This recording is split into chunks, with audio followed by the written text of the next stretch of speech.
Football விளையாடும்போது ஒரு player உங்கள அடிச்சிட்டாருன்னா, அவருக்கு வந்து ஸ்வீட்டஸ்ட் ரிவென்ஞ்சா தான் கொடுக்கணும். அது என்னன்னு தானே கேட்குறீங்க? அதே கிரவுண்ட்ல, அதே ஃபேன்ஸ் மத்தியில அந்த டீமுக்கு எகெயின்ஸ்ட்டா ஒரு 7, 8 கோல் அடிச்சீங்கன்னா, அத விட பெரிய ரிவெஞ்ச் எனக்கு எதுவும் தெரியல. நம்மளோட கேம் தான் அக்ரெசிவா இருக்கணுமே தவிர, நம்மள அடிச்ச பிளேயர எப்படியாவது திரும்ப அடிக்கணுங்கிற நெனப்பு நமக்கு என்னைக்குமே வந்து வந்துறக்கூடாது. ஸோ, அதுக்காக உங்கள எப்போதுமே அடி வாங்கிட்டு வந்து இருக்க சொல்ல, 2 நாளுக்கு முன்னாடி ஒரு வீடியோ பார்த்தேன். ஒரு ஃபுட்பால் பிளேயர் இன்ஜூரி ஆயி கீழ படுத்திருப்பாரு. இன்னொரு பிளேயர் பூட்ட போட்டுட்டு அவர் வயிறு மேல ஏறி மிதிச்சிட்டு வந்து போவாரு. ஸோ, இது வந்து ஃபுட்பால்ல வந்து கிடையவே கிடையாது.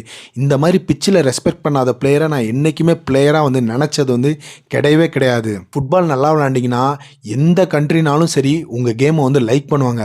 அதுவே இந்த மாரி ரெஸ்பெக்ட் இல்லாம இருந்தீங்கன்னா, எந்த கண்ட்ரியா இருந்தாலும் சரி, உங்கள ஒரு ஃபுட்பால் பிளேயரா வந்து நெனைக்க வந்து மாட்டாங்க. நான் எப்போதுமே இந்த மாரி பிளேயர ஃபுட்பால் பிளேயரா நெனச்சது கூட வந்து இல்ல. இது என்னோட ஒப்பீனியன்.